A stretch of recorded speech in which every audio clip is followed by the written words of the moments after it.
اعوذ باللہ من الشیطان الرجیم، بسم اللہ الرحمن الرحیم۔ سورۃ طارق 17 آیات پر مشتمل یہ مکی صورت ہے۔ اس کا آغاز بھی قسم کے ذریعے سے ہے۔ ارشاد فرمایا والسماء والطارق، آسمان کی قسم اور رات کو آنے والے کی قسم۔ وما ادراک ما الطارق، اور تجھے کیا خبر کہ وہ رات کو آنے والا کیا ہے۔ النجم الثاقب، وہ چمکنے والا ایک ستارہ ہے۔ ان کل نفس لما علیہا حافظ، کوئی بھی جاندار نہیں مگر اس پر نگہبان مقرر ہے۔ اس سورہ مبارکہ کا آغاز بھی قسم سے ہے۔ آغاز کیسے ہے؟ فرمایا آسمان کی قسم اور طارق کی قسم، اور پھر خود پوچھا وما ادراک ما الطارق، تجھے کیا پتا کہ طارق کیا ہے۔ قرآن کریم میں جہاں بھی وما ادراک کا لفظ آتا ہے، آگے اللہ رب العزت اس کی تفسیر بھی بیان کرتے ہیں۔ فرمایا النجم الثاقب، وہ چمکنے والا ستارہ۔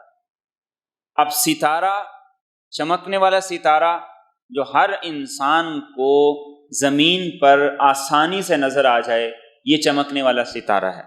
نجم عربی زبان میں ستارے کو کہتے ہیں۔ سورۃ نجم 27ویں سپارے میں موجود ہے۔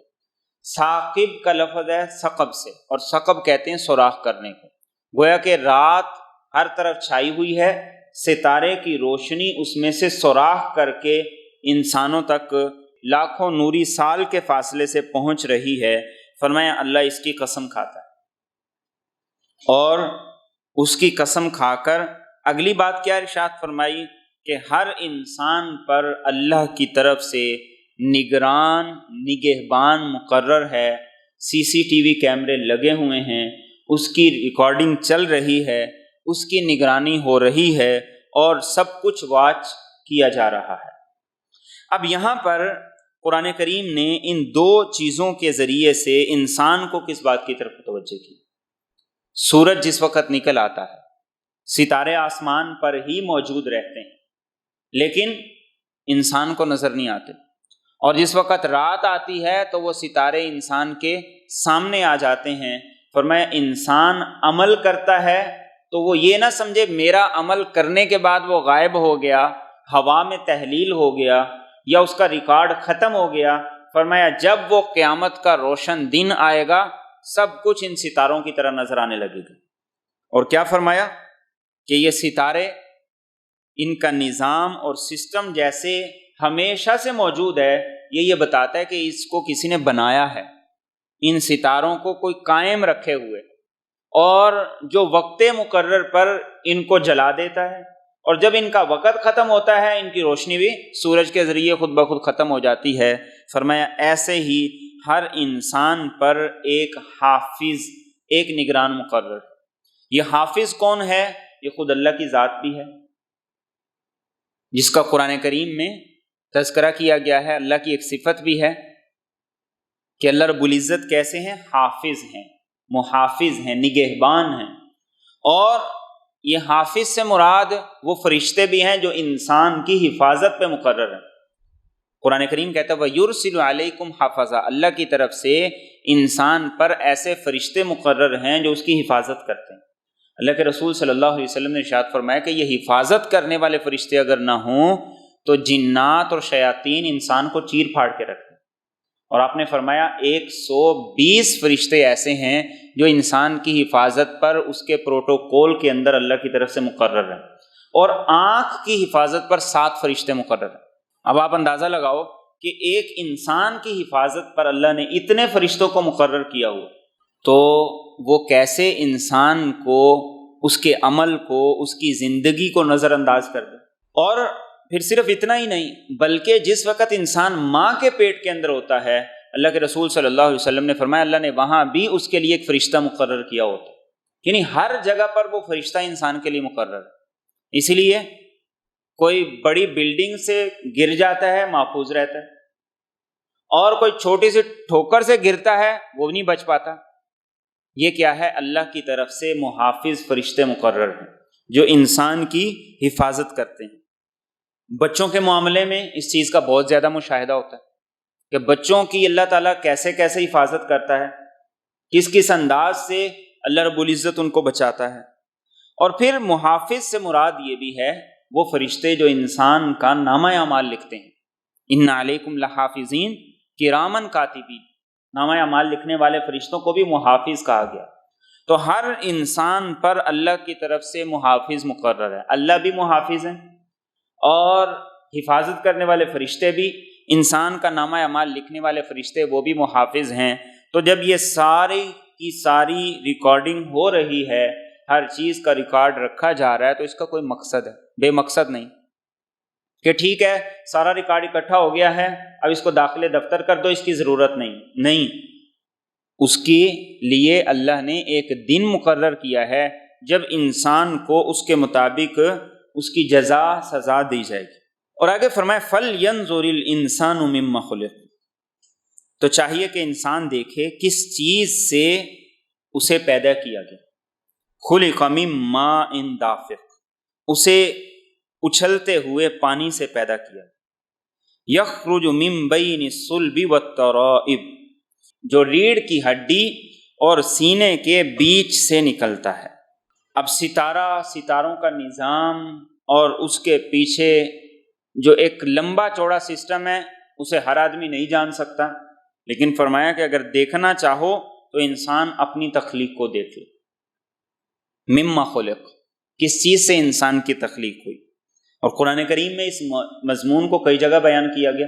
بار بار اللہ کہتے ہیں کہ انسان اپنا آپ تو دیکھے کہ یہ کہاں سے اس کا آغاز ہوا اور کہاں جا کے اس کا اختتام ہوتا ہے، اور یہ اس بات کی دلیل ہے کہ جس رب نے اتنے اہتمام سے اس کو بنایا ہے آخر وہ اسے بیکار کیوں چھوڑ دے اور وہ دوبارہ کیوں نہیں بنا سکتا۔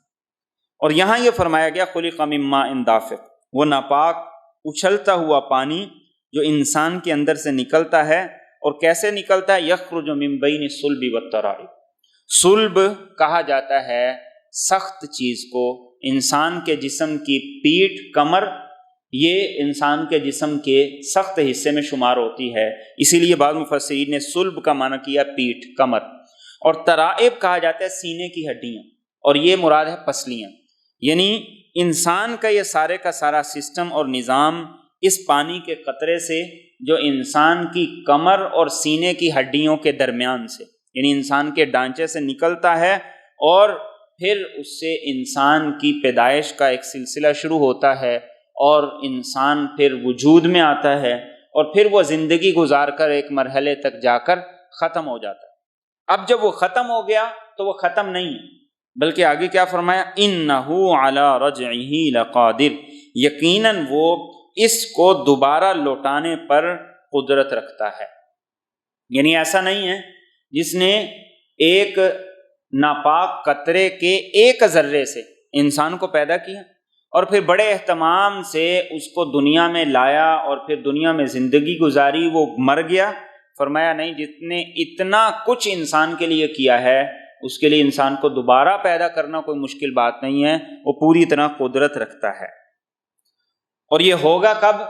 فرمایا یوم تبلی السرائر، جس دن رازوں کو جانچ لیا جائے گا۔ فما لہ من قوۃ ولا ناصر، تو انسان کے پاس کوئی طاقت نہ ہوگی اور کوئی اس کا مددگار نہ ہوگا۔ اللہ کس دن انسان کو دوبارہ اپنے سامنے کھڑا کریں گے؟ جس دن سارے کے سارے راز جانچ پڑتال کے لیے پیش کر دیے جائیں گے۔ اور قرآن کریم نے سورۃ یونس میں بھی یہ بات ارشاد فرمائی، ہنالک تبلو کل نفس ما اسلفت وردوا الی اللہ مولاہم الحق، کہ ہر انسان نے جو کچھ زندگی میں کیا اللہ اس کو جانچ پڑتال کے لیے انسان کے سامنے کرتے۔ دنیا میں انسان کا عمل سامنے ہے، نیت سامنے نہیں، اور دنیا میں انسان کے بہت سے اعمال بھی چھپے ہوئے ہیں۔ لوگوں کے سامنے انسان کا رویہ کچھ ہوتا ہے اور تنہائی میں کچھ اور ہوتا ہے۔ تو فرمایا یوم تبلی السرائر، قیامت کے دن اللہ سارے راز انسان کے آگے رکھ دیں گے، جن کی جانچ پڑتال کی جائے گی، اور پھر یہ بتایا جائے گا کہ کون سی نیت صحیح تھی، کون سی غلط تھی، کس عمل کے پیچھے تمہاری نیت اچھی تھی، کہاں بری تھی، اور کیا تمہیں اللہ کی طرف سے اس پر ملے گا اور کیا نہیں ملے گا، کیا مقبول ہے کیا مردود ہے، یہ سارے کا سارا انسان کے سامنے وہاں پیش کیا جائے۔ اللہ کے رسول صلی اللہ علیہ وسلم نے حضرت عمر فاروق رضی اللہ تعالیٰ عنہ کو ایک دعا سکھائی، اللہم اجعل سریرتی خیرا من علانیتی واجعل علانیتی صالحہ، اے اللہ میری تنہائی کو میری علانیہ اور لوگوں کے سامنے جو زندگی ہے اس سے بہتر کر دے، اور جو میری لوگوں کے سامنے زندگی ہے اسے بھی اچھا کر دے۔ اور انسان کا امتحان کہ وہ کتنا ایماندار ہے یہ تب ہے جب وہ تنہائی میں، انسان کے ایمان کی جانچ پڑتال کب ہے؟ جب وہ تنہائی میں ہے۔ لوگوں کے سامنے تو چور بھی چوری کرنے سے خود کو روکتا ہے، بلکہ صرف لوگ نہیں، کوئی بچہ ہو تو اس کے سامنے چوری سے باز رہتا ہے۔ تو فرمایا کہ انسان قیامت کے دن جب اللہ کے سامنے جائے گا، اللہ سارے راز کھول کر انسان کے سامنے رکھ دیں گے۔ اور آگے کیا فرمایا؟ پھر اس دن انسان کی کوئی طاقت کام نہیں آئے گی اور کوئی دوسرا مددگار بھی نہیں ہوگا۔ دنیا میں انسان جرم کر کے بچ جاتا ہے، سزا سے بچ جاتا ہے، جرم کرنے والے کے سراغ کا ہی نشان نہیں ملتا، فرمایا قیامت کے دن کوئی نہیں بچ سکے گا، کوئی کسی کا مددگار نہیں ہوگا۔ اور آگے فرمائے وَالسَّمَاءِ ذَاتِ الرَّجْعِ، قسم ہے آسمان کی جو بارش برساتا ہے، وَالْأَرْضِ ذَاتِ الصَّدْعِ، اور قسم ہے زمین کی جو پھٹ جانے والی ہے، إِنَّهُ لَقَوْلٌ فَصْلٌ، یقیناً یہ تو فیصلہ کرنے والی کتاب ہے، وَمَا هُوَ بِالْهَزْلِ، اور یہ بے فائدہ نہیں ہے۔ اب یہاں پھر دو قسمیں اور کھائی گئیں۔ پہلی آیت ہے وَالسَّمَاءِ ذَاتِ الرَّجْعِ، رجع کا لفظی مطلب ہوتا ہے رجوع کرنا، بار بار کسی کام کو کرنا۔ تو مراد یہاں یہ ہے کہ آسمان بار بار بارش برسا رہا ہے، ایک مرتبہ نہیں، اپنے موسم میں اپنے نظام کے تحت آسمان کیا کر رہا ہے؟ بار بار بارش برسا رہا ہے۔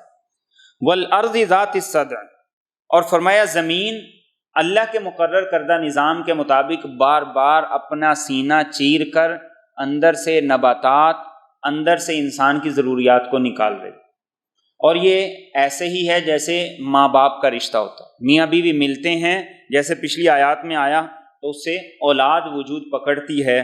تو فرمایا آسمان اور زمین کا نظام بھی اللہ نے ایسا ہی رکھا، اور صرف یہ ظاہری نظام تک اللہ نے محدود نہیں رکھا کہ انسان اس دنیا میں آئے اور اس کی ظاہری ضرورتیں پوری ہو جائیں، کھانا پینا، رہائش، خوراک اور دنیا کی لذتیں۔ فرمایا نہیں، إِنَّهُ لَقَوْلٌ فَصْلٌ، کہ قرآن وہ کتاب ہے جو فیصلہ کرنے والی ہے، یعنی جیسے اس نے آسمان سے بارش اتاری اور زمین سے تمہاری ضروریات کے لیے اناج، غلے، میوے، سبزیاں، ترکاریاں نکالی، ایسے ہی آسمان سے اس نے تمہاری ہدایت رہنمائی کے لیے یہ کتاب بھی دی جو فیصلہ کرتی ہے کہ صحیح کیا ہے، غلط کیا ہے۔ اللہ کے رسول صلی اللہ علیہ وسلم نے حضرت علی المرتضیٰ رضی اللہ تعالیٰ عنہ ان سے کہا کہ آنے والا جو وقت ہوگا اس میں بڑے فتنے ہوں گے، بڑی آزمائشیں ہوں گی، بڑا مشکل دور ہوگا۔ تو پوچھا یا رسول اللہ صلی اللہ علیہ وسلم پھر نجات کیسے ملے گی، بچت کیسے ہوگی؟ تو آپ نے فرمایا کہ اس دور میں جو قرآن سے اپنی پکی یاری لگا لے گا وہ بچ جائے۔ اور آپ نے اس حدیث میں یہ فرمایا کہ یہ اللہ کی وہ کتاب ہے جو فیصلہ کر دیتی ہے کہ کون سچا ہے کون جھوٹا ہے، کون حق پہ ہے کون باطل پہ ہے، کیا ٹھیک ہے کیا ٹھیک نہیں ہے۔ اور فرمایا وما ہوا بالہزل، یہ فضول بات نہیں ہے، یہ بے فائدہ بات نہیں ہے، اور اس میں کوئی ہنسی مذاق نہیں ہے، یہ حقیقت پر مبنی باتیں تمہیں قرآن بتاتا ہے۔ قرآن وہ بات نہیں بتاتا جو نہیں ہونے والی، قرآن وہ بات نہیں بتاتا کہ جس کے اندر حقیقت نہیں ہے۔ انسان آج دنیا میں جن چیزوں کے پیچھے لگا ہو، ساری دنیا میڈیا کی غلام ہے، اور میڈیا میں کیا ہے؟ سچ 10% بھی نہیں۔ تو فرمایا قرآن کیا ہے؟ وما ہوا بالحزل، اس میں حقیقت ہی حقیقت ہے، سچائی ہی سچائی ہے۔ آگے فرمایا انہم یکیدون کیدا، یقیناً یہ لوگ تدبیریں کر رہے ہیں، خفیہ تدبیریں، وَأَكِيدُ کیدا، اور میں بھی خفیہ تدبیر کر رہا ہوں۔ فَمَهِّلِ الْكَافِرِينَ، تو آپ کافروں کو مہلت دے دیجئے، أَمْهِلْهُمْ رُوَيْدًا، آپ ان کو تھوڑی سی مہلت دے دیجئے۔ اب یہ قرآن کریم نے اس بات کی طرف اشارہ کر دیا کہ آپ کا کام کیا ہے اور رب نے کیا کرنا ہے۔ اب کفار کیا کرتے تھے؟ انہوں نے دارالندوہ بنایا ہوا تھا، پارلیمنٹ بنائی ہوئی تھی، وہاں بیٹھ کے مشاورت کرتے، چھپ چھپ کے میٹنگ کرتے کہ مسلمانوں کو کیسے ہم نے دبانا ہے، کیسے اذیت دینی ہے، دین کا راستہ کیسے روکنا ہے۔ اللہ فرماتے ہیں کہ یہاں زمین پہ بیٹھ کے یہ خفیہ تدبیریں کر رہے ہیں، اور آسمان پہ رب بھی کچھ تدبیر کر رہا ہے۔ اور قرآن کریم نے سورۃ ابراہیم میں کیا کہا کہ ایسی یہ لوگ چال چلتے ہیں وَإِن كَانَ مَكْرُهُمْ لِتَزُولَ مِنْهُ الْجِبَالُ، کہ پہاڑ بھی اس چال کے سامنے پیچھے ہٹتے ہیں۔ سورۃ نو میں وَمَكَرُوا مَكْرًا كُبَّارًا، بہت بڑی بڑی چالیں چلی انہوں نے، لیکن اللہ کیا کرتا ہے؟ اللہ اپنے وقت پر آ کر جب اپنی تدبیر کو سامنے لاتا ہے، ان کی ساری تدبیریں ناکام ہو جاتی۔ لیکن مسلمان سے کیا مطلوب ہے؟ مسلمان سے مطلوب ہے ایمان اور نیک اعمال پر استقامت، پھر اللہ ان کو خود دیکھ لیتا ہے۔ فرعون جتنا طاقتور تھا، آج کے جتنے بھی غیر مسلم ہیں یہ اتنے طاقتور نہیں۔ سمود کے پاس جتنی طاقت تھی، جتنے ذہین دماغ ان کے پاس تھے، آج کے لوگوں کے پاس نہیں۔ کیسر و کسریٰ کے پاس جتنی بڑی سلطنت اور حکومت تھی، آج کسی ملک کے پاس نہیں ہے۔ صحابہ نے کس طاقت کے ساتھ ان کو زیر کیا؟ ایمان اور استقامت کے ساتھ۔ بس آج اس چیز کی کمی ہے۔ مسلمانوں کے پاس کسی فوج کی کمی نہیں، مسلمانوں کے پاس اسلحے کی کمی نہیں ہے، مسلمانوں کے پاس افرادی قوت کی کمی نہیں ہے۔ مسلمان کے پاس آج صرف ایک چیز کی کمی ہے کہ جو اس کا کام تھا اس نے وہ چھوڑ دی۔ اب کام چھوڑ دیا ہے اور بیٹھے بس دعائیں کر رہے ہیں کہ اللہ کرے ان کے ہتھیاروں میں کیڑے پڑ جائیں، ان کے بم انہی کے اوپر چل جائیں اور ہمیں کچھ نہ کرنا پڑے۔ تو اللہ فرماتے ہیں کہ وہ سازشیں کر رہے ہیں، تدبیریں کر رہے ہیں، میں بھی کر رہا ہوں، لیکن فَمَهِّلِ الْكَافِرِينَ، آپ کافروں کو مہلت دیں، أَمْهِلْهُمْ رُوَيْدًا، اور بڑی نہیں تھوڑی سی مہلت۔ سورۃ مرسلات کے آخر میں گزرا کُلُوا وَتَمَتَّعُوا قَلِيلًا، اللہ کہتے ہیں تھوڑے سے دن موج کر لو، اِنَّكُمْ مُجْرِمُونَ، پکڑے جاؤ گے، چھوٹ نہیں سکتے۔ یہ میرے اور آپ کے لیے آج کے حالات میں، آج کے دور میں کرنے کا کام ہے۔ ہم اپنی ذمہ داری پوری کریں اور ہر فرد اپنی ذمہ داری پوری کرے۔ مزاج ہمارا یہ بن گیا، ہم دوسروں کو کوستے رہتے ہیں کہ حکومت یہ نہیں کر رہی، وزیر یہ نہیں کر رہے، فلاں یہ نہیں کر رہا، فلاں یہ نہیں کر رہا۔ سوال یہ ہے کہ میں کیا اپنی ذمہ داری پوری کر رہا ہوں؟ ہم بھی تو اسی نظام کا حصہ ہیں۔ آج کل جو حالات ہیں، بہت سے لوگ کہتے ہیں کہ جہاد کا اعلان حکومت کو کرنا چاہیے۔ سچے دل سے بتائیں، حکومت آج کہے کہ جہاد کے لیے جاؤ، ہم میں سے کتنے لوگ جائیں گے؟ جہاد تو دور کی بات ہے، ہم تو اپنا کاروبار دفتر چھوڑ کے نماز کے لیے نہیں آتے۔ نعرے، باتیں اللہ کو یہ پسند نہیں۔ اللہ مسلمان سے چاہتا ہے کہ تم کر کے دکھاؤ، بس اپنی ذمہ داری پوری کرو۔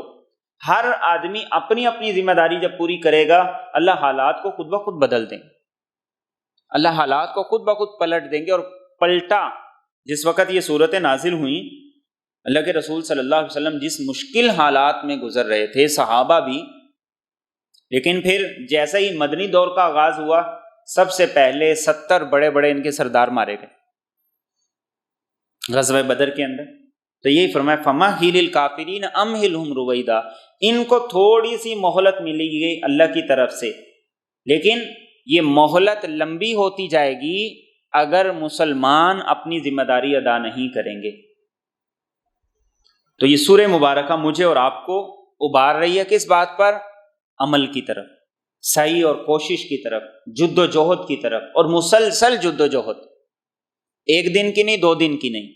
اسلام میں چھٹی کا کوئی تصور نہیں کہ کوئی دن ایسا ہو جو چھٹی کا ہو، اسلام میں اس کا کوئی تصور نہیں۔ اسلام میں تصور ہے صرف اور صرف کام کا، اور کب تک؟ مرنے تک۔ امام احمد بن حنبل رحمۃ اللہ علیہ سے ان کے بیٹے نے پوچھا کہ ابا جان سکون کب ملے گا، راحت کب ملے گی؟ فرمایا جب پہلا قدم جنت میں رکھیں گے تب سکون ہوگا۔ دنیا میں انسان سکون لے نہیں سکتا، راحت کے لیے دنیا بنی نہیں ہے، اطمینان اس دنیا کے ڈیزائن میں شامل ہی نہیں ہے۔ تو اصل کیا ہے؟ کریں، لگے رہیں، اور کہیں غلطی ہو جائے تو دوبارہ توبہ کر کے اللہ کی طرف رجوع کریں۔ اللہ کے رسول صلی اللہ علیہ وسلم کے صحابی تھے حضرت معاذ بن جبل رضی اللہ تعالی عنہ۔